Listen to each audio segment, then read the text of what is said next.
হেৰি মই এটা কথা সুধোঁ এই ওৱান ষ্টপ চেণ্টাৰটো কিমান দূৰ আছে বালাজী কিমান কিলোমিটাৰ নমস্কাৰ জনাইছোঁ মই গুৱাহাটী তালুকত অৰ্গেনাইজ কৰা হৈছে হয় ইতিমধ্যে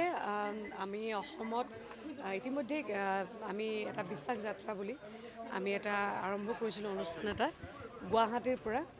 আৰু ইতিমধ্যে আমাৰ প্ৰথম পৰ্যায় শেষ হ'ল আৰু দ্বিতীয় পৰ্যায়ত আমি বিশ্বাস যাত্ৰাটো আৰম্ভ কৰিছিলোঁ নলবাৰীৰ পৰা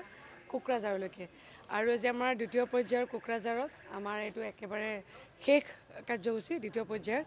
আৰু আমি এই বিশ্বাস যাত্ৰাত কেৱল মহিলাসকল নহয় পুৰুষসকলেও সমান্তৰালভাৱে সজাগ হ'ব লাগিব এইটো এটা আমাৰ এই যাত্ৰাটোৰ জৰিয়তে আমি বুজাব বিচাৰিছোঁ আৰু দ্বিতীয়তে কোনো মহিলাই যাতে নিৰ্যাতিত বা পীড়িত মহিলা কোনোৱে যাতে হতাশ হ'ব নালাগে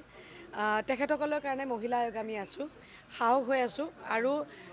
নম্বৰ হেল্পলাইন নম্বৰ 181 বহুলভাৱে প্ৰচাৰ কৰাৰ ক্ষেত্ৰত আমি আমি ৰাইজৰ মাজত লৈ যাব বিচাৰিছোঁ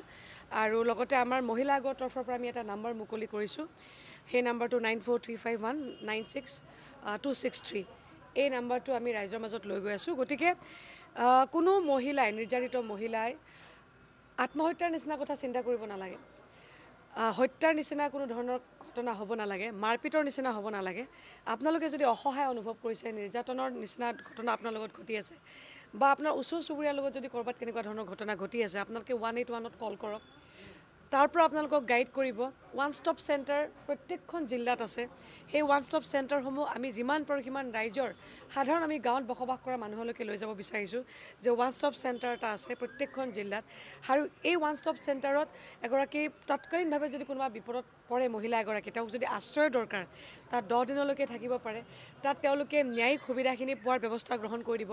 আৰক্ষী সেৱাৰ ব্যৱস্থাখিনি গ্ৰহণ কৰি দিব চিকিৎসাৰ ব্যৱস্থা গ্ৰহণ কৰি দিব যদি কাউন্সিলিঙৰ যদি তেখেতসকলৰ যদি দৰকাৰ আছে সেইখিনি কৰিব তাৰ লগতে তেওঁলোকক বিভিন্ন ধৰণৰ যদি এজাহাৰখন যদি কোনোবাই লিখিব নোৱাৰে সেই এজাহাৰখন লিখাৰ ক্ষেত্ৰতো ওৱান ষ্টপ চেণ্টাৰে সহায় কৰি দিব গতিকে একদম বেছিক বস্তুখিনি লৈ পেলাই আমি আগবাঢ়িছোঁ আৰু মই ভাবোঁ যে জিলাসমূহত আমি এটা নিৰ্দেশনা দিছোঁ যে মহিলা আয়োগৰ এটা বেছিক ষ্ট্ৰাকচাৰ আছে যে মহিলা কোষবিলাক ব্লক পৰ্যায়ত আছে মহিলা কোষ